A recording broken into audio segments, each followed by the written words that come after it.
Still getting set up. It's a late day. It's a Friday too, man. Thank you guys for being here.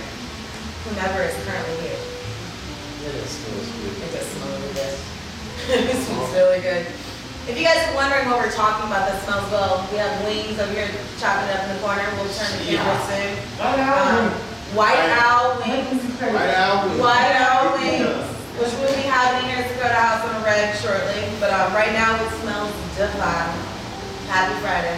Woo! Hey. The white owls are burning kind of slow. Ooh, that's a whole different level of boundaries. Oh man. See, this is what became my skills. Exactly. Oh, Dakota House coffee, baby. On the way. Stay posted. Dakota House coffee. Excellent coffee. Silk Road Cafe. Actually, that's what we're drinking tonight, you guys. Look, this is our first batch of Dakota House coffee tonight. Yes, sir. I drunk so much coffee, I'm pretty much done. I didn't drink all the coffee. Ain't no such thing. Ain't no such thing. Never done. Never done. You say such a thing. Never done. Coffee all day, every day. Hey, I feel like we're somewhat set up. Yeah, I think we can kind of get started.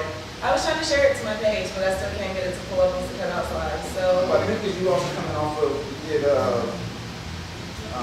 what's up, called? No, I'm on Dakota House's Facebook page and I was refreshing it. Probably delay. So that's why I was waiting. Lowercase people can share over there. You know that's right. Lowercase people can share over there. Lowercase people. Did it really? Excuse me. I they are quick. Did they do it? I mean, I asked them to. Okay, we're now live. Okay, perfect. So that was a I used crazy. to saw it simultaneous. That was it did when I had to hit go live on that next Vance one. was There's also live. a comment Yeah, section I'm about live. Woo! Here. Figuring out technology. Oh no, we're all doing this together. Again, welcome everybody. Oh shit, I see us now. It's in the recording. What is wrong but with I can me? see it. Hey, thank you guys so much for tuning in. For starters, I'd like to welcome you guys to Dakota House, located at 1219 Dawson Street. It is I, Lily Nicole, gathered and joined by my fellow friends and cohorts. We're gonna circle around so everyone has a chance to actually say hello to themselves. We got some behind-the-scenes technicians, Griffin and Kevin. Thank you guys so much for all of the interest and support that you guys put into this place and just our mission and our existence in general. So kudos to you guys. White Owl Chef Wings over here in the corner, literally making this place smell amazing. You guys will be able to get that on your own soon. Without a shout out. So we will be eating that at some point in time, probably while we're doing this whole live thing. You guys don't judge me. It's Friday night. I'm hungry. Also, I would like to shout out to our guy Brian. We got some Dakota House coffee coming in. Our own labels, our own brands. You guys can pick it up by the cup. You guys can pick it up by the bags. We're gonna start weighing it out in Skellingen. Melanated crystals on the way. You guys come and get some coffee. But seriously, guys, thank you so much for taking time to hang out with us on a Friday night. Yes. It's been a long week. It's been a long year already. Yes. Like 8 days in your guide. A lot of talk. A lot has happened. Let's keep going. To Vance, maybe so what we want to try to do is give everybody a chance to kind of just recalibrate, acquaint people who may not be familiar with one or two of us or all three of us. So everybody's going to share a little bit about themselves, just so you can have that opportunity to know who we are and who it is that's actually speaking with you today. I guess we'll start with Brother Vance. My name is Vance Williams. I'm originally from Detroit, Michigan. I moved here in 07. I'm a behavior modification specialist. I moved here in 07 with my wife and children. I'm originally from Detroit, Michigan, the east side of Detroit. Also, I've been here for about 13 years. I have stayed in New Hanover County and I moved to Brunswick County. I'm an executive director of Advanced Youth Outreach, and I'm also the operation director at Dakota House. I have a background in mental health also, but I also have a background in advocating for marginalized communities. That's from DSS, that's from people that have had interaction with the court system, I come from a background of gangs, single parent home, so I'm much aware of the barriers that our community faces. So that's pretty much. Yeah, nutshell. He's your people's, man. That's one of those individuals, man, you can reach out to at any time, man. He's gonna come see what's happening, he's gonna come real, so I can say that, man. Yeah. My name's Lily Nicole. I moved here in 2011, 2012. Went to UNCW, graduated with a degree in theater and English with a concentration in education and just arts performance. Like my entire goal was literally to impact the community through arts and education in some way, shape, or form. When I was at UNCW, I was involved in DC Virgo, their pilot project, getting up and running as a teacher assistant when they only had 6th graders. Came back the second year to do after-school programming as well. Then I got involved in the Northside community post-Florence for the hurricane cleanup when Lily Nicole was shut down as I was an employee there. I've been beating my drum in the theater community arts system since, and then over the summer, my community needed me again, so I went out there with them, rocked it with them. I've been working since then to not only advocate, but make sure I raise awareness that A, we still need help, but there's also different ways to do it. I'm here, I'm not going anywhere. I've been here, and I'm gonna continue being here. So above all, Lily Nicole ain't going nowhere. And Lily's your local rebel with the cause for this generation, one of those individuals, and highlighted as such, she demonstrated as such, and we very grateful to be working with her and building with her and beating this drum together, man. So we obviously know we got a good team of individuals that's actually coming today. So my name is Abdul Hafeedh Bin Abdullah. I'm originally from Southern California. For most people that know me, my narrative is not just really about me, it's also about my generation. So I grew up in kind of like that gang culture, 1980s, 1990s, mass incarceration, prison system, able to come out with a transformation that looked at me trying to not only better myself, but better my community. Immediately got plugged into the community by way of community organizing and looking at gang intervention, looking at community development from addressing our communities that were dealing with certain levels of insecurity.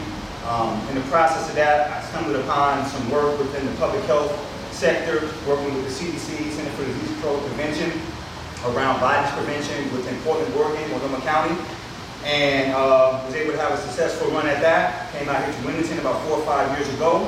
I'm currently now kind of doing my own thing. It's the reason why. You'll learn that later on as we begin to build this movement that we're building. Why I'm choosing to do my own thing, meaning not working within the system, but trying to work outside the system as a partnership with the system. I bring a public health lens to the equation. My priorities is multiple forms of violence with shared risk and protective factors. And I'm looking forward to having this conversation tonight, man. So let's get right.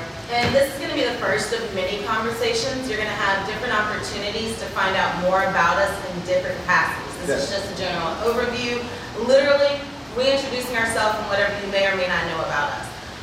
Rolling into that, go ahead. Yes, the agenda for today is, Lily will be reading the declaration so we can all hear what the council has said, after which we will go to a Q&A with Abdullah, who has a background with the health department around the country, as well as having worked with the CDC on public health strategies that we are going to be going and discussing today. Check the live Facebook comments. We're going to be covering that. So if you have any comments, we will express your comments and see if somebody on the panel can answer. We will inform you that we are what events and what live feeds we have coming up. The purpose of our conversation is to make sure that everyone has a better grasp and understanding of the topic on which this announcement is made, that was made 6 months ago. So the announcement that we continue to reference is literally when the Hanover County Board of Commissioners came together and said that racism is a public health crisis. Bottom line, for those of you who are not aware of what was said, we will have a link and we'll actually have a photocopy pasted to the Dakota House Facebook page so you guys can go and reference it. We'll have a link that you can go to the website and find it. We'll do all the hard work for you. But for those of you who are tuning in live, and for those of you who are going to watch this in 15 to 20 minute delay, I'm going to read for you verbatim what New Hanover County Commissioners came together and said on July 13th as a response to the George Floyd uprising and the national movement across the world where people were saying racism is a public health crisis. So if you guys bear with me for a few seconds, I'll make sure I speak eloquently, loudly, and clearly enough. Whereas the New Hanover County Board of Commissioners has identified the reduction of racial inequity as a critical priority and essential to effective and systemic delivery of health and human services in New Hanover County. And whereas the American Academy of Pediatrics states racism is a socially transmitted disease passed down through generations, leading to the inequities observed in our population today. And whereas racism unfairly disadvantages specific individuals and communities of color, while unfairly giving advantages to other individuals and communities, and diminishes the strengths of whole society through the waste of human resources, New Hanover County's collective prosperity depends upon the equitable access to opportunity for every resident. And whereas racism has produced and perpetuates poverty through intentional and unintentional policies that create barriers to economic mobility and is a social system with multiple dimensions, individual racism that is internalized or interpersonal, and systemic racism that is institutional or structural. Whereas racism causes persistent discrimination and disparate outcomes in many areas of life, including housing, education, employment, and the criminal justice system, an emerging body of research demonstrates that racism itself is a social determinant of health. Whereas social determinants, conditions in which an individual is born and in which he or she lives, works, learns, or recreates, are key drivers of health inequities. For generations, communities of color have faced vast disparities in job opportunities, income, and inherited family wealth.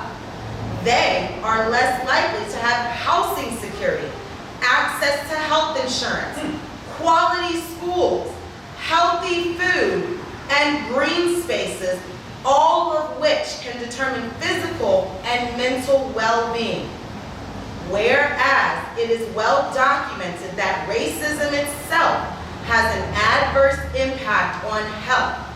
Chronic stress caused by discrimination can trigger a cascade of adverse health outcomes from high blood pressure, heart disease, diabetes, immunodeficiency, and accelerated aging, all of which are in high communities of color.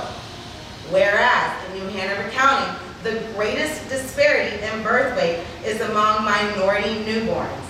In 2018, 10.3% of non-Hispanic Black newborns had a low birth weight, followed by 7.7 Hispanic and 6.4 non-Hispanic white. Whereas diabetes affects minorities disproportionately, New Hanover County residents' deaths due to diabetes were 5.5% Hispanic, 4.4 non-Hispanic Black, and 1.8 non-Hispanic white. Whereas prostate cancer affects minority men disproportionately as well, deaths due to prostate cancer were 4.4 non-Hispanic Black, 1.8 non-Hispanic white, and 1% Hispanic. Whereas microaggressions defined as brief, commonplace, and often daily verbal, behavioral, or environmental indignities, whether intentional or unintentional, that communicate hostile, derogatory, or negative slights and insults, have been found to increase the suicidal ideation. Whereas the American Public Health Association stated that negative law enforcement encounters among African American youth and men are associated with depression. Pregnant African American women experience stress related to the likelihood that their own children will have future negative encounters with law enforcement. The homicide rate for African Americans is 12 times higher than that of non-Hispanic whites. And whereas the New Hanover County Board of Commissioners stands with the New Hanover County and City of Wilmington Community Relations Advisory Committee, the New Hanover County Commission on African American History, Heritage, and Culture, the New Hanover County NAACP, the New Hanover County Resiliency Task Force, and all residents of New Hanover County. Now, therefore, be it resolved that the New Hanover County Board of Commissioners believes that racism has formed a basis for a public health crisis affecting our entire county and should be treated with urgency. This resolution calls upon legislators, health officials, and others in our surrounding community to research and analyze data and make a meaningful change to dismantle systemic racism. New Hanover County will seek to promote racial equity through policy approved by the Board of Commissioners, and will therefore encourage other local and state and national entities to recognize racism as a public health crisis and take proper action. This is to be adopted on the 13th day of July, year 2020, signed by all of our sitting commissioners. There you guys go. What, 6 months ago? 6 months ago. 6 months ago. 6 months ago. So before we start, so to be clear, the purpose of this conversation is to make sure that this opportunity is not missed. If you heard that language, and I'm sure you heard that language, if you haven't, go read it again. There's some very powerhouse, very poignant, very strategic language being expressed there. And it's an opportunity that has to be seized, right? And we're gonna have a little conversation to make sure that we as a community, right, understand some of that language. And not from a standpoint of, we know it's racism, but from a standpoint of, okay, racism is a crisis, period, right? But what role what role does public health play in regards to it? And why was it so important that the whole country in various counties chose to declare it a public health crisis? And what does that mean to us as community members, community-based organizations, community activists? What does that mean? So this conversation here is to help us walk away with a better understanding and with a hope to help activate community members and community-based organizations to take advantage of the opportunity.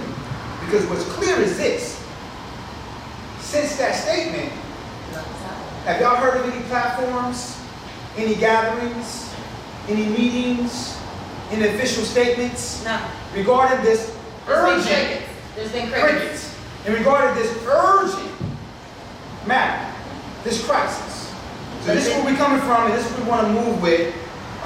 So bear with us, you know what I'm saying? Vibe with us. If you hear me now, share it, like it, communicate with some friends, because I promise you what we're going to share with you here coming up right now is not going to solve all your answers, but it's definitely going to give you some insight that's going to help you better understand how you can plug in and how you can also begin to activate yourself to begin to look and see how can this public health language be of assistance when it comes to addressing this crisis that's at a population level. He said all of New Hanover County. Yes. Right. Very important. Go ahead, brother. If you can, because it's some levels here. Yeah. Some different things. We have inequities, we have some systemic things, Yes. and we also have some health things. Yes. Towards the latter part of the document. Yes. Can you break it down? Because it's a lot. Yes. Can you break it down in layman terms? What does this mean? Yes. So just to understand, so there's three things here: racism, public health, and a crisis. Right? We're going to break them down one by one. Racism is not something that I think any of us really need to be informed about or educated about. Racism is this thing that's overwhelmed our society. It's this thing that has caused many generations, right, from being perpetrators or being perpetrated upon, a whole lot of suffering, right? We're a population of people, right, who are in a position of power determines that they have the right, based on some type of genetic superiority, to treat another population or to place another population in a state of dominance, and in many cases, the right to also exploit that population as much as they possibly can while they're in that state of dominance. And it's for the control of power. It's for the control of power regarding resources and different things of that nature. But the key piece is this, is that in this case, it's motivated by how much melanin you have or how much lack of melanin you have, meaning what is the color of your skin, right? Motivations for dominating people has been around since the beginning of time. Some people have dominated people because of their language, or because of their difference of region, or because of their difference of culture, or their belief systems, whether it be religious or non-religious, right? We've always had reasons as human beings, right, to dominate people and want to take advantage of them.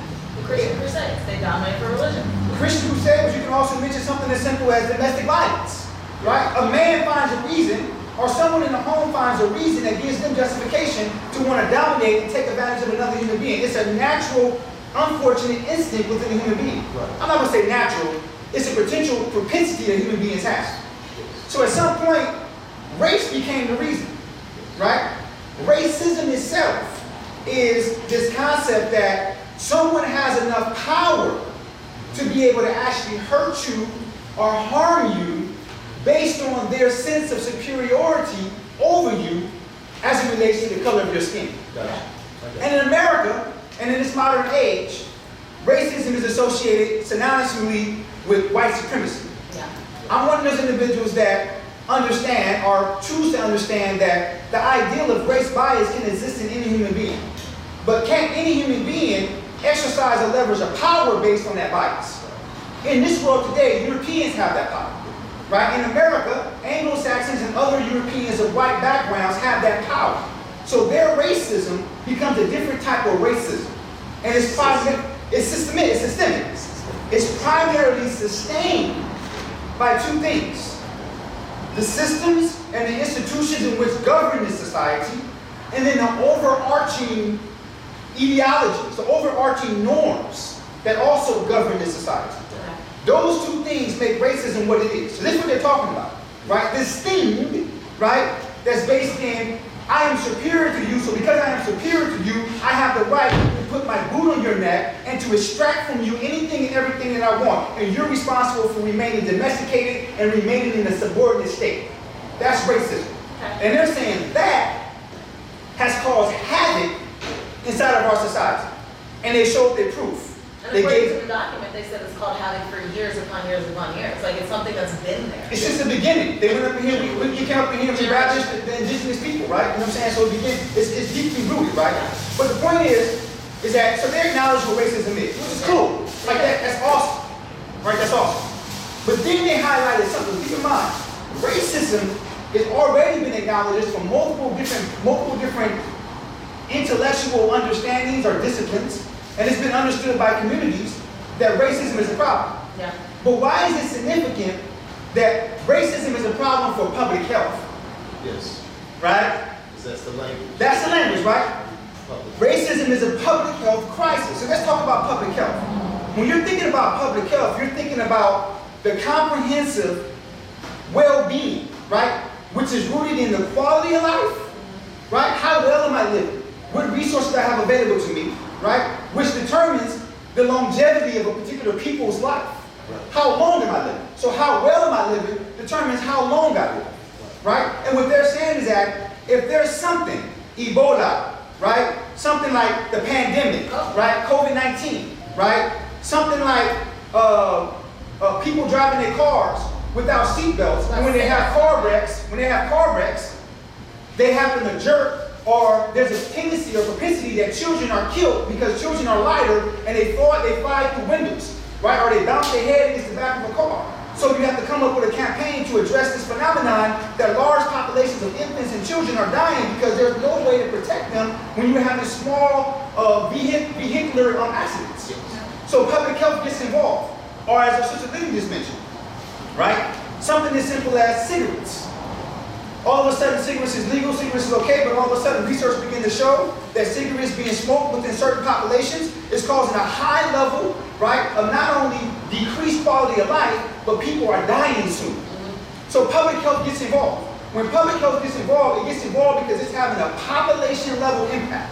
It's not just one family, not just one or two people. Public health is saying the society, or this particular general region of society, is being impacted at such a proportion that this whole population is at risk as a result of it. This is when public health gets involved. So it's not just my neighborhood and my people over here in my street, like over on the north side. It's affecting everybody in my area, my surrounding community, my communities. It's like so much bigger than just me and like my people down the street. Hence their statement that New Hanover County has a problem, has a crisis, right? So when you think about public health, you're thinking about a couple different responses that's different than other types of disciplines, right? When you think about public health, you're thinking about primary prevention. The goal is to study it, to understand how to prevent it before it happens. There's other stages, but the primary focus of public health is to look, they call it upstream. How do I walk up and research and figure out why is this thing happening? There has to be something going on that I can do to stop it before it happens. If I can't stop it before it happens, then I at least have to step in and reduce the harm. I have to intervene, right? That's called intervention, what they call harm reduction, right? At the minimum, if I don't do nothing else, I need to educate the public. They call that health promotion, right? Health promotion is connected to prevention. Health promotion is connected to interventions or harm reduction. But health promotion is also connected to the fourth main activity, which is actual treatment, or what they refer to as curative care. So that's the four main activities of public health. So they're saying, they're saying that in regards to racism, public health wants to step in, and in four different type of ways, they want to address the original reason why it happens. They want to come up with a strategy to prevent it from happening, and they want to do this at the actual highest level of population impact. They don't want to just help one or two people. They want to help the whole society, because the whole society is being affected by it. This is public health epistemology. This is how they think, right? They go right in. Sister, you have a problem? Okay, where does it hurt? Same thing in society. There's a problem. Where does it hurt? Okay, sister, what have you been doing that caused your leg to hurt? Well, I've been doing this. I wasn't doing that before. So you have to ask the question, why? So it's like deeper questions, finding out like the root causes rather than just a surface level, oh, it looks like you have a scratch and you're like, okay, that's cool, but like find out where the source came from, what happened, what you're doing, what put you in that scenario, what's the deeper meaning of why. And address it. Yes, but as far as racism, why can't we use public safety? Well, you can. You have to use public safety. Public safety deals with suppression. Right. The epistemology of public safety, law enforcement, jails, DA, district attorneys, parole and probations, correctional officers, that's public safety, right? I'm saying defense, what they call national defense, right? National security. Yeah. This is suppression. Right. This is enforcement. Right. At some levels, we've seen a couple nights ago, you have to enforce. Yes. Okay. Right? During the Civil War, there was an enforcement to address that behavior. At some level, we realize it's not okay. But if you really want to actually heal the ailment, because they refer to it as a social ailment, right? You have to go in thinking from the lens of the physician, right? Curative care, right? As well as prevention, thinking early on, right? I have to think about that next generation, right? If I'm inside of a household, we're in 1898, right? The gentleman Chatfield, right? Inside of his actual presentation of 1898, Wilmington on Fire, right? Big shout out to our guy Chris, you know what I'm saying, Everett, doing number 2. Check it out. Wilmington on Fire, it'll be available fall 2021. Absolutely. 5.2, and it focuses on what we did past everything. So what he mentions inside that first documentary is that he was a young kid sitting inside the actual barbershop. And he's going to school getting education on American history. But he hasn't been hearing anything about this 1898, you know what I'm saying, event. But he's hearing it amongst his elders as something that's almost equal to the Revolutionary War. They're talking about this thing like it's according to the documentary, he said they was talking about it like it was the most amazing thing that had happened. They was proud of it. This is the child being exposed to that, right? So in certain communities, there's a certain narrative that took a population of people that intentionally removed political power out of the hands of black people, took their wealth for 2 or 3 days, terrorized them, killed them, and then made them leave this city, right? And this event to them is something that they're proud of. It's their heritage. What's happening? Proud Boys. Now you're talking about a transmission of a particular type of behavior going from generation to generation. So one piece is public health is saying, listen, That has to be healed. Something's wrong with that. But at the same time, there's some other conditions as a result of that behavior. Right? They talk about the health inequities, right? They talk about the over-policing, right? They talk about the actual chronic diseases, right? Barriers to economic mobility, social systems that are put into place. All those things contribute to what? Two things. Quality of Life. and longevity of. Life. How well and how long you live. So public health has to be at that table. This is the thing. It's the only profession. You have law, you have education, you have public safety, you may get into arts, and you may get into sports. Other than that, am I missing any other major professions inside of our society? No. Maybe social work, right? But of all those particular institutions, we're talking about multi-million, potentially billion-dollar institutions. Every major academic environment, from Harvard to Duke on down to Princeton, right? And every community college has a public health entity, right? In their epistemology, right? They're asking the question, why? And I'm gonna tell you something. This is where you get down to, right? Racism in of itself, and this is something I want everybody to get. Racism in of itself, as an actual attitude, is not our problem. People are going to be racist. Right? People got biases all the time. Someone thinking they're superior to me don't mean anything. I get that every day. This cat got that big old beard, man. He's funny looking, man. You know what I'm saying? He even there pull my girl. Right? You know what I'm saying? Female asking like, hey man, why he got that hair on his face? Why he, or females that like long, why he bald headed? Right? Everybody got their biases, right? They got it, right? So the fact that you think you're better than me, right, doesn't hurt me in of itself. But it's the fact that you thinking that you're better than me and you deserve to be better than me creates this behavior that causes you to hurt me. It causes you to abuse me. It causes you to deny me access to basic human rights that I need to have a quality of life and a longevity of life. That behavior is called violence. That behavior is abuse, right? So racism is not the issue. It's the fact that racism itself manifests as a behavior that's violent. And in public health, ladies and gentlemen, in public health, they have over 20 to 30 years worth of evidence and research that already establishes that structural violence, which according to the World Health Organization is the inequitable, systemic, inequitable distribution of resources.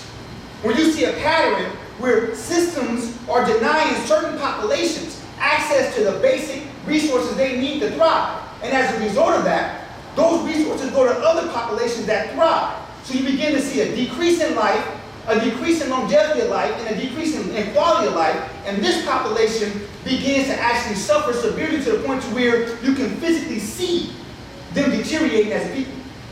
And this population over here is thriving as a people. They call that structural violence. So to answer your question, racism, being a public health crisis, is saying that racism is causing a level of physical abuse and harm upon this population, so much so that you can physically see this population deteriorate.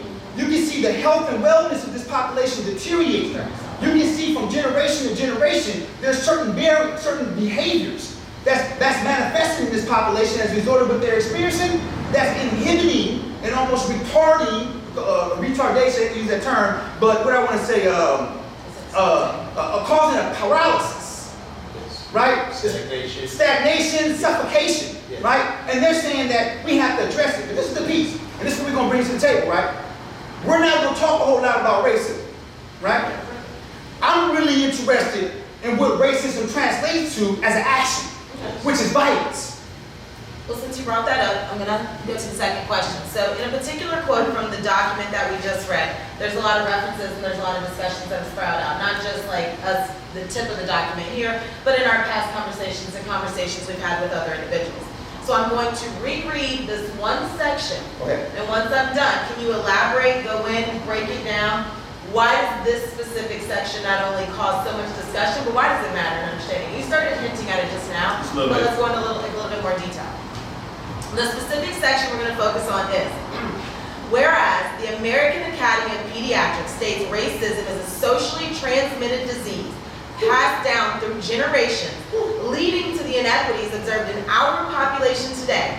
Racism has produced and perpetuates poverty through intentional and unintentional policies that creates barriers to economic mobility, Structural violence, keep going. and is a social system with multiple dimensions.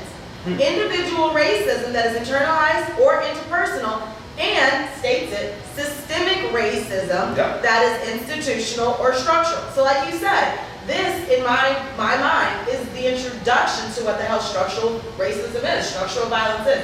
Can you elaborate and go and tell us why that even matters? So real clear, Lily, this is really important for us as community members. Don't let people get you caught up in talking about systemic racism and if they're going to go research it, right? Because systemic racism has already been defined as systemic violence or structural violence. And in public health, as well as public safety and multiple different other institutions, violence has already been addressed. People who are violent illegally, they go to jail. People who are violent in ways that they shouldn't be violent, like sociopathic, they get mental health treatment. There's already solutions and conversations about people who are violent and willing to actually hurt human beings and not care about other human beings' well-being. Yes. So structural violence, right? Because you have, let's break it down a little bit. I get animated, I don't know that. They kind of used to it around me every day, right? But that's just me, right? I'm with the business when it comes to this subject. But at the same token, we understand the professional science behind it. And that's what we're really trying to communicate. Yeah. Is that you have this thing that we all understand in our bones. In our bone marrow, we understand racism. There in are some America. things that you can explain till you're blue in the face, but if you don't live it, you don't get it, and you ain't got to talk to people who get it. Yes. But even the people who are benefactors of racism, in their bone marrow, they said it, it's epigenetic. They get it. It's transmitted from generation to generation. We all get racism because everything that's about this country has been governed by racism, right? That's not what we want to focus on.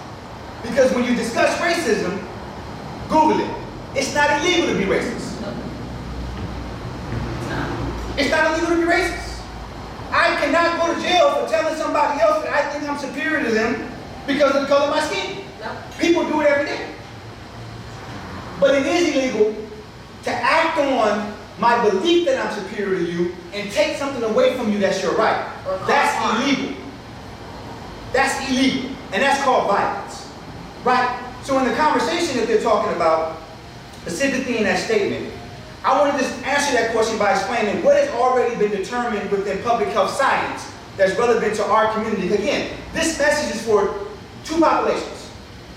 It's for community members who have community organizers and are leaders of community organizations that genuinely want to do something about improving the conditions that we live in this society.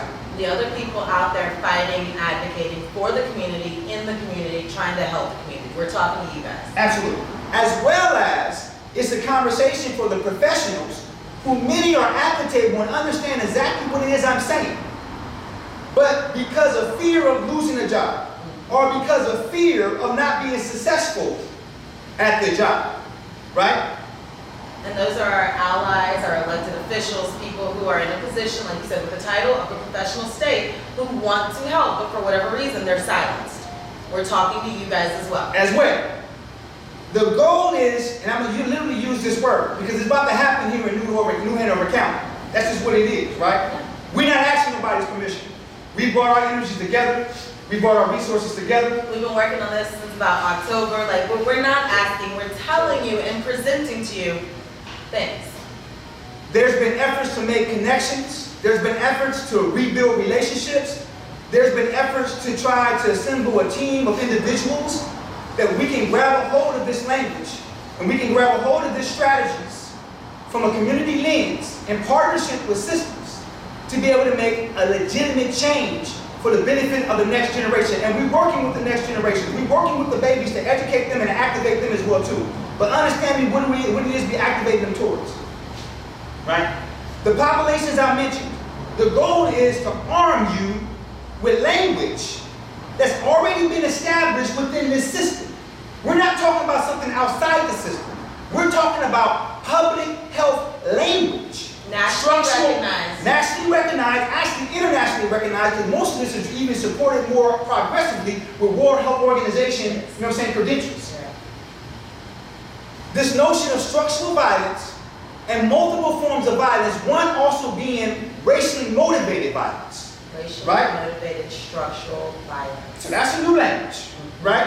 But to be clear, there's multiple different forms of violence. Within the multiple forms of violence, you have clearly defined and clearly established these forms of violence that's important to us. In this conversation today, there's other forms of violence you're going to hear us talk about that's also very important to us. But in this conversation today regarding public health, racism, and it being a crisis, right? Something that's really urgent for us to respond to, albeit we haven't heard anything additional about it for 6 months. I'm just saying, right? I'm just saying, right? It's been an announcement. don't shoot All the messenger. alarms went off. Right. Everybody paid attention early on Yeah. in July when we thought the world was blowing down. Like, they said some things, and that's the last thing they said. But we got our officials back, right? We're going to go ahead and beat this drum whether they're doing it or not, right? And hopefully they jump on board. This is the piece, though. With this particular language here, you have the form of structural violence well established, which is basically systemic racism. That's what I'm translating it as. Structural violence is not just race-based. Structural violence can be related to gender. Structural violence can be related to the environment. Structural violence can be related to, heterosexism. Structural violence can be any form of actual systemic suppression and oppression of certain populations. But in this case right here, racially motivated structural violence, right, is what they're talking about when they're talking about racism and public health, it being a crisis. That's one, structural violence. The other form of violence falls in the category we understand to be a form of interpersonal violence. And it has pretty much one primary source, and that's racially motivated. Actually, it's called ideology-based violence. Ideology-based violence, similar to structural violence, right, has multiple different forms. I didn't want to hurt you because you have a different religion than me. I didn't want to hurt you because I was abused by maybe my mother's sister, and as a result of that, I began to look at only women as being my source of oppression. So now anytime I see a woman, I justify in my head that I hate women. They call that misogyny, right? You can have multiple forms of race, ideology-based violence. But what we're talking about in relation to racism as a public health crisis, we're talking about an ideology-based violence that's based in race, manifested and activated through structural violence. Meaning policies, programs, Systems. procedures, systems, something that is in play, and the majority of the time, something that is enforced and or funded by individuals of power to literally redirect money, redirect access, redirect funding, redirect support from one community pocket to a different one, so that this group over here is left overlooked, neglected, and or suffering. That alone sets up structural violence and it enforces it. Case in point, food deserts. Case in point, money getting taken out of different school systems and enabling other school systems. Case in point, after school programs getting cut. Case in point, the wave transit, where its bus routes are located, the accessibility to getting picked up and dropped off after hours locations, and last reference, health access. When you speak about structural violence, and Lily just mentioned a few. Yes. Just a few. It's like the tip of the It's iceberg. probably hundreds, man. Yeah. It's probably hundreds, Yeah. but They call social determinants of health. yeah, some things stand out to me, but overall, what stands out, we have Wilmington 10, we have that version of structural violence, and we can see the residue of that today. We even have before that, 1898. Right now we have gentrification, but Yes. overall, when you speak about structural violence, right? What stands out to you currently that you would say this is blatant, in Yeah. your face structural violence? Man's trying to get something started. That was a super Yeah. conversation. So I'm obviously, every human being, this is the power in it, right? This is power in it. So your question is actually the question that I'm going to answer, but I also want to encourage every one of us, white, black, Latina, Latino, you know what I'm saying, indigenous, to think about us. Right. In which ways does certain things stand out for us? Because each one of us bring a certain narrative to the equation, right? We've been impacted in certain type of ways. And based on how we've been impacted, our process is to collaborate and to coordinate so that we can have a comprehensive response to this problem, Exactly. right? And public health allows us to do that, right? And again, this is all people. Yes. right? White, black, brown, male, female, even child, right? Yes. So your question is a question I'm also going to encourage everyone else, right? Just an example. For me, I'm going to give you only one example. Gotcha. I think as a nation, in this modern age that we're in, 21st century, I'm going to go into towards the end, the last 20 years or 30 years of the 20th century, that the most damaging and malicious form of structural violence that has impacted communities of color, specifically African Americans, has been mass incarceration. Yes. Mass incarceration, and as a result of mass incarceration, the proliferation of the street/gang culture, right? Which was the direct result and the continued result of an overwhelming response from people of authority by increasing law enforcement's presence, capacity, right? And law enforcement's technology to continue to respond, right, to drugs, gangs, and the street culture in a way that's only perpetuated the problem. For example, in the 1980s, it's a known fact, I won't go too deep into it because it's going to be a conversation we're going to have later, that our country, because we wanted to stop communism from actually making its way into Central and South America and establishing its roots strongly, attempted to help the Nicaraguan Contras take back their country. But they were so, vicious about their process, they was deemed as international terrorists. So the Congress in our country was no longer allowed or felt comfortable to support them financially. So because of a national security threat, right, the United States of America, FBI, as well as the CIA, supported the process in which the actual Nicaraguan Contras was allowed to sell cocaine by the thousands of tons to South Central Los Angeles, specifically to the Crips and Bloods. As a result of that, you had an enterprise of drug activity, gang activity, violent activity, recruitment activity that's unprecedented inside American history.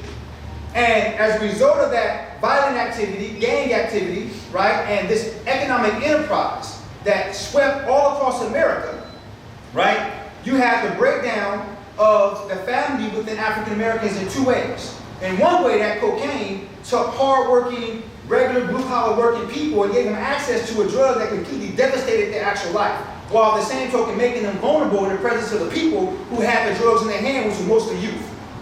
Simultaneously, while that drug was being placed into our community, and these gangs was rising up as a force to be reckoned with to this day, the United States government, because they had to deal with the problem in some type of way, increased their law enforcement campaign, right? And they increased their war on drugs. So it created a situation where 300,000 individuals in prison, majority African Americans, within 10 years escalated, right, to almost 1 million, right? From 1 million within the next 10 decades, next 10 years, you had almost 2 million present in prisons. American prisons are the most violent place in America. And they don't name any type of rehabilitation. There's no declaration to rehabilitate people. So you put people, these young men, 2-3 generations of young men and young women, into the most violent place in America, right? For selling a drug and for participating inside of a culture that you had to allow to happen in order to stop, in the Cold War, in order to stop communism from spreading South and Central America. You put them in the most violent places in America, and then you send them home back to their community untreated with their trauma, untreated with their exposure to violence, right? What are their options? Because the system's not there to support them. They don't have options. They can't buy homes. They can't own, and they can't. Well, not only can they not buy homes and stuff, when they go back home, they can't even get jobs. Because with a felony, right, you don't have access to the typical job that the next person has. You can't even live in another location. So you only have to live in those same environments. So what you have? More drugs, more crime, more violence, right? More insecurity, which then does what? Lack of economic investments into these communities, right? Lack of investments, as you mentioned, into the schools, right? So you talk about what happened in the 1980s, 90s, 2000. Now let's talk right now, Wilmington, North Carolina, 2021, right? The same process to respond to the culture of gangs and the culture of the streets that's a direct response to inequities, right, and scarcity of resources. The primary response in our city today, talk about what moves me, is law enforcement. Public safety. Public safety. Gang lists. Criminalizing whole generations before they even committed a crime. Right? Increase in injunctions. increase in police presence, profile, put them in jail, put them in the most violent place in America, here inside of North Carolina, and then you bring them back to our communities in the same condition. With no alternatives and no resources and no programs. No support, no continuing anything. That's my number one issue for me. Can I, just to relate to what you're saying, what I have experienced with clients. Take a client to get a job, live in Creekwood, never been involved in anything, but they're On gang list. but They're associated. They're associates, their peer group, because that's the community in which they stay, right? Go to get them a job, and the person denies them the job. And I pulled the manager to the side and said, tell me the issue, because I'm trying to get this young man to the next step in his life. Yes, after him being incarcerated. Yeah, he wants to change. He wants to do some things different, right? So he said, Just to be clear, this is before being incarcerated. no, this is after. Okay, after. This is after. Want to change his life, getting out, trying to do the right thing, but in a certain community. Yes. Right? So the person says, well, I can't hire him, not because of the charge, because the fact that he's on the gang list. Huh. So I said that's very interesting. That was one case. I have multiple cases where people had no charges, no felony charges, no misdemeanor charges, but due to the fact that they have been labeled gang members, they on Division of Criminal Investigation. Currently, the first week in November, I did a check by asking an officer, can he give me the data on it? At that time, 2020, first week in November, I think it was like November 5th, he had 453 people. The youngest person was 15.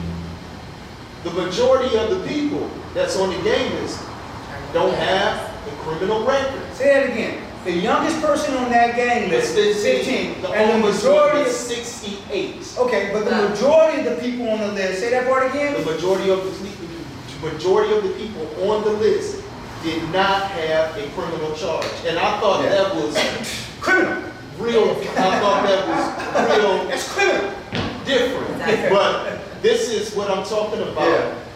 The marginalization, the systemic oppression. Exactly. Yes, sir. So being the fact that you brought it up that way, Excellent there's point, a bro. lot of Excellent people point. who have absolutely no idea, A, that the gang list is like in existence, and B, that you can be on it by affiliation. So Yes. that leads me into like a 2-point question. Go ahead. One, reiterating, A, what the entire purpose of this conversation is. Like, why are the three of us sitting down having this conversation and reminding them that, A, this is the first of many. So if you don't have a moment, like, take a moment, tell us all why are we here, summarize it. And then second, what should community members hope to gain from this conversation? And what do we, as members of the community, hope to ignite in the community members who are either watching and or sharing, liking this? So it's a two-part question. What the hell are we even talking about for? And B, what do we hope to inspire and ignite from people who are watching? Basically, Sister Lily, bring it on home. Wrap it up. Like remind people, like, there's a lot of information we put out there. There's a lot of trick points, because before I started talking about Vance, I didn't know shit about the gang list, and I definitely didn't know that, like, again, you can be on it by association and affiliation. So to remind people why we're even talking to them, Abdul, what are we doing here? So again, racism as a public health crisis is an opportunity, I believe, and we believe, for communities to begin to elevate more innovative strategies to address this crisis in our community. It's to help move the needle forward. It's not the answer. It's one answer. It's a legitimate answer that they presented, right? We haven't heard anything from them. Hopefully they get motivated to say something. If they do, we'll be there to talk with them. Hopefully they're listening, SAFO, councilmen, like commissioners, we're talking to all of you guys. Whoever it is, and if you're not listening, I'm not saying anything that you probably don't already know, right? We coming to talk to you, right? You know what I'm saying? And we kind of animated. So this is the point. This is the point.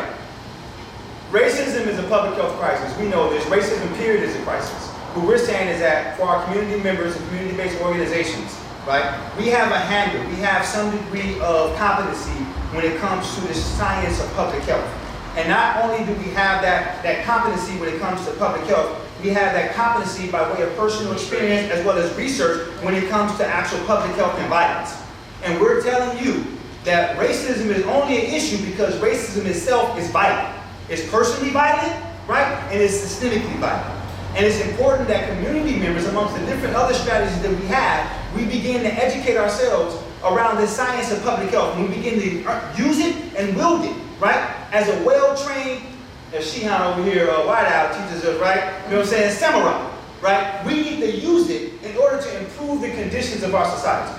So again, that's the purpose of this conversation because it is a crisis. And we didn't need individuals within the county commissioners to tell us it's a crisis, but we appreciated them saying it. We appreciate it and we support them. We're glad they're listening, but we already know this. And Vance, Lily, and myself, and everyone out there that's listening that support us, we're calling our community to activate themselves and to become educated and well-versed in understanding public health as a strategy, right, that allows us to comprehensively address this issue and hold public officials and professionals within the public health sector accountable for not using this particular science the way that it can be used, while at the same time moving away from other overemphasis on other strategies to address the problems in our community, right? Public health is one of those things. Believe me, man, I navigate off the grid more than I navigate on the grid, right? I'm looking at self-determination. I'm looking at self-governance. I'm looking at an uncompromised a fight for human dignity. That's really my drumbeat. But at the end of the day, I live in this society. We're here. We're seeing the impacts. We love our people. We love all people. Right? So we're trying to figure out how can we come together, and we've taken our own journeys. Vance has his own background, his own social capital. Lily has her own background, her own social capital. I have my background and my own social capital. Everyone that's supporting us have that. We're bringing it together in the city or the county of New Hanover, and we're saying we're about to grab a hold of some strategies. We're about to put our energy, our resources, our courage, our intellect, and we're going to address these issues in our community, man, whatever the cost, right? That's the purpose of this conversation, is that don't sleep on the fact that they said what they said. We don't care that they haven't done anything. We hope they do something, but if they don't, we still don't care. We're about to do something. And this conversation is to show you that we've done our research. This conversation is to show you that we bring our personal expertise coming from lived experience for us to be able to take the lead and be able to actually support this initiative moving forward. We're calling you to join us. There's going to be another conversation happening. I'm going to let Lily talk about that. But this is just kind of a glimpse to say, oh, these cats ain't over here inside this building that used to be like kind of like a dormant, unused location, and now they got food cooking and they over there doing a garden or whatnot, man. Don't be sleeping, man. That ain't what we just doing, man. You're going to figure that out. We're trying to give you a heads up. It's a whole lot bigger than that. If you took the time to come check us out, touch bases with us, say hello, check in at Dakota House, you'll learn that, man. So with love and with all the things that come with love, right? A courageous love. This conversation was about hoping to activate you, if you don't do nothing else, but to learn how public health, a prevention-based strategy, right, can actually help us engage and hopefully come up with some legitimate, sustainable solutions for addressing this issue of violence. Systemic violence, structural violence, and then the interpersonal violence that comes along with that. Griffin, do we have any questions? We actually do have a good one. Do you feel that the newly created Office of Diversity and Inclusion has taken any steps to address racism as a public health crisis? No. Whoever that was, I thank you for the question. Who was that? So we can have... Nikki Mintz. Thank you, Nikki. I appreciate you asking that question. Now, let's be fair, right? Let's be fair. Let's pose that question again. Okay, we're going to be fair. So pose the question again.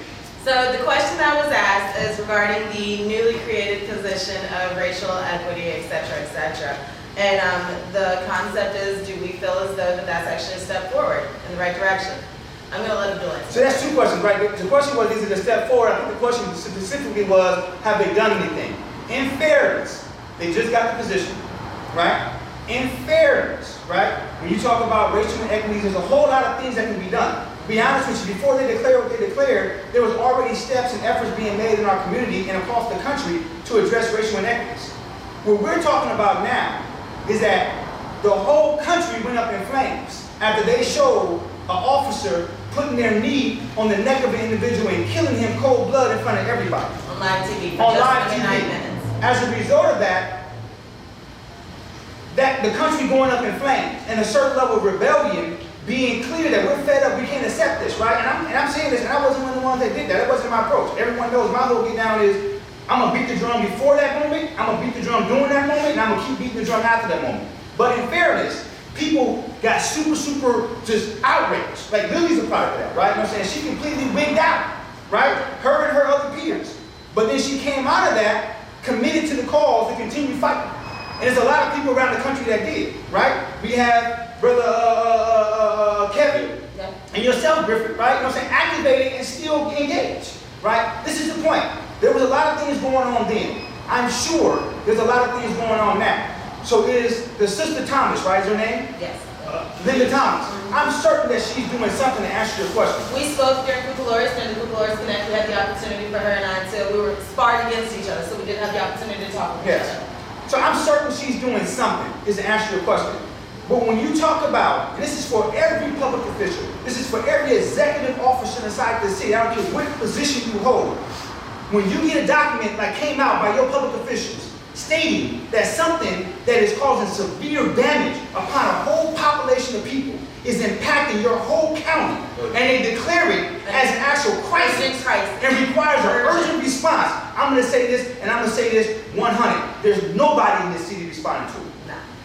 And humbly, we've been spending 3 months covered up inside the courthouse during the COVID pandemic, right? Trying to figure out a comprehensive response to it, and we'll be launching that soon as well, too. So again, that wasn't directly to our Sister Thomas, but I don't believe no one is responding according to the actual need, right, that's been declared. Not just here inside New Hanover County, but across our country. People are suffering, man. With the level of urgency that they declared it, I agree, there is not enough response being taken. There are thoughts, there are words being put out. We have seen the declaration put out on the 13th of July. We've also seen the follow-up of the Rise Together initiative in August that the City Council came together and made a nod towards making improvements in our city. But again, that is the last thing that has been done and or said in our individual community.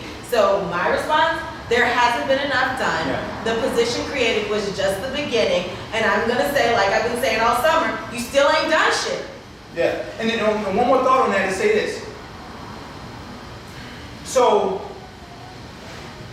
in responding to this particular issue, right, what I believe, and I think we're all on the same page with, is that it becomes a responsibility of all of us to do something. So it's not just on the public officials. That's another reason why we're having this conversation. It's for the community. It's calling out the community. Because guess what? I don't give a damn about any particular paid positions. At the end of the day, our children is going to inherit something even worse than what we have right now. So as parents and grandparents, we should all be doing more, right? And in this particular situation right here, everyone, like we ain't in confrontation with nobody, man. Like I'm trying to build with everybody and anybody, right? But I can tell you this, right? And anyone that know me know it, right? And I'm pretty sure all of us is in the same mindset, but I'm telling you I'm in this mindset. I'm not coming playing with politics, political correctness, old guard type relationships about this person having access and you can't cut this window off. Man, not only do I see people suffering here, but I live inside of a family where my people are still suffering right now. I gotta talk to my mom and my cousins and my aunties, and they're still suffering from those problems. So we're not coming to play. We're coming with legitimate strategies, and we're coming not asking permission. We're coming to do, and we really need your help. This isn't a Band-Aid fix. This is an offer for a solution. Not the end-all be-all, but this is not a Band-Aid fix. Bottom line, it's going to take work. It's going to take the community to come together to actually dig deeper and heal the generational trauma, address the shit we've been through, and find a way to move forward together. Thanks, Nikki. Thank you, Nikki, for that excellent question. Is there another one, Griffin? No questions. No questions. Cool. All right, so like you said, we actually have an event coming up next week. We'll go ahead and give you a little tip on Monday.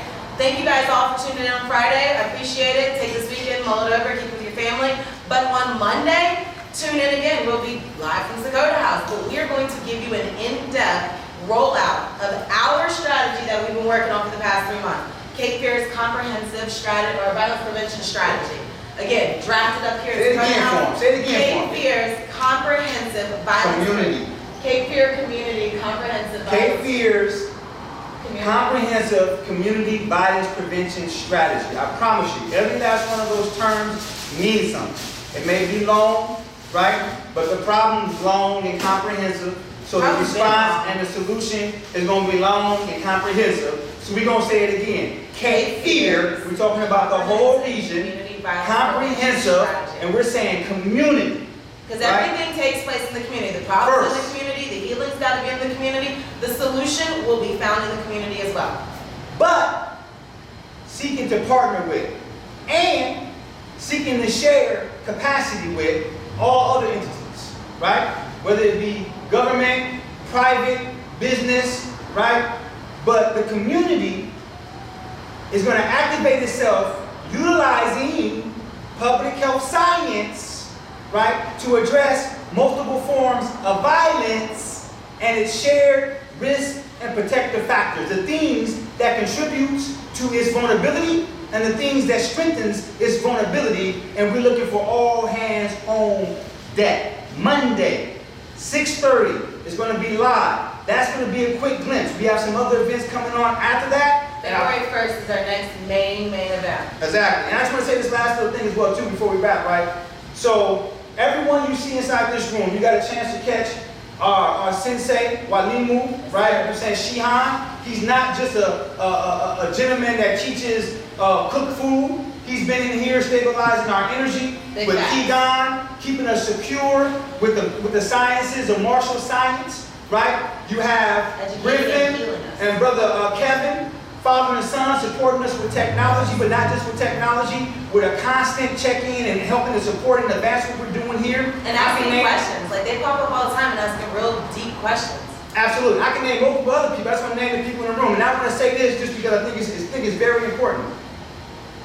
These individuals, and I include myself in that, y'all know us in different capacities, right? One of the biggest challenges, our crisis inside of society, I believe today, not just in Wilmington, is this leadership complex where everybody want to be on their high horse and everybody want credit for what it is they're doing. So as a result of that, and they want resources for what they're doing, exclusive for them, right? And as a result of that, individuals are not allowed, because of those things, some people call it ego, to work together, right? People get disqualified real quick. And in this city, we have, on top of that, gatekeepers. I'm not pointing nobody out. That try to hinder organizations and individuals from being able to actually help and contribute to helping the community. Vance, Lily, myself, and other people that supported us has worked really hard to address our own stuff, man, so that we can put everything aside and collectively bring what we have into something so that we can collectively have some impact on our community. And we're hoping that that demonstrates to other people that they too can also come in and join us in this particular effort. And if they can't join us in this effort, then hopefully create their own circles, create their own centers, right? But at the end of the day, come together as leaders, come together as community members, and bring their hearts into the process genuinely to address the issues inside of our society, man, and our community, man. That's really where it's at the end of the day, man. The whole house is on that. I'll let Vance wrap up. You know. Also on our page, I know Lily read the whole thing, but I want you to take the time and read it for yourself. Racism, the declaration, racism as a public health crisis. Yeah. Look through the whole thing. I know we read it. But go back and reread it. Go back, reread it. Familiarize yourself with the words you use. Yes, definitely. You can check us out on Sokoto House page and also sokotohouse.org, our website. All of our information is on there. Our contact information is on there. So if you want to reach out to us, give us a call, email us. And that's another thing. If you have some questions that or some things that you feel like we didn't cover or some things that you would like to interject, just shoot us an email. And we'll like to be or even comment under this video. We'll definitely get back to you. Like I said, we're going to be back on Monday talking to you. So as you guys watch this, think it over on the weekend. Check out SokotoHouse.org. It's got my individual website, Vance's individual website, Quality Life Blueprint's individual website. Go and research the individual authors of what we're going to be talking about on Monday. we have a link directly to what we're discussing on Monday. So again, if you've got time, go and do your research over the weekend. We'll see you guys on Monday because we will be back at it on a whole different page. Still, like I said, New Year, same fight. We haven't gone anywhere. We're going to keep beating this drum because we're building our capacity. Shout and we're going out. to build up our community. Shout out to our sister Brenda Galloway. Love you, Miss Galloway. Love you, Miss Galloway. She's not here with us tonight, but she'll be with us on Monday morning. And man, we love y'all, man. You know what I'm saying? For the sake of the Most High. And we hope that we as a people and as a generation, man, can do something better for the next generation. Thank you. Thank you guys for tuning in. See you Monday. Contact.